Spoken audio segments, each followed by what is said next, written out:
Good morning friends.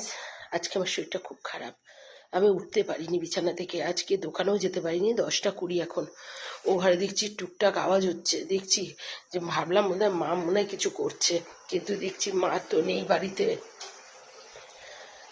এই যে কি করছিস রান্না তুই? খাসির মাংস।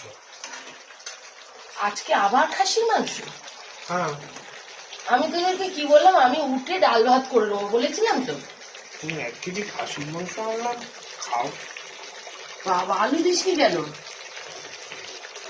আলু দিস? কষা কষা করবো। কষা কষা শুধু খাসি মাংস হবে, আর কিছু না? বাবা, তুমি গিয়ে শুয়ে রেস্ট। আর শুয়ে রেস্ট নেয়া?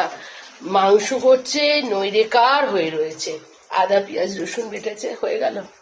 ভেবেছিলাম আজ দোকানে যাব না, একটু ঘুমাবো, কিন্তু না, ওই যে কি করছে, মাংসের কষা কষা আবার। দেখো, রোজ খাসির মাংস খাওয়ার কি হয়েছে আমি জানি না, রবিবার দিন খেলো, আজ আবার। জানি না, যা পারে করুক, আমি আর পাচ্ছি না, আমি একটু শুয়ে পড়ি। তোমাদেরকে গুড মর্নিং করবো আর এটা জানাবো বলে একটুখানি তোমাদেরকে ভিডিওটা করলাম। রাখছি, টাটা, খুব ভালো থেকো তোমরা।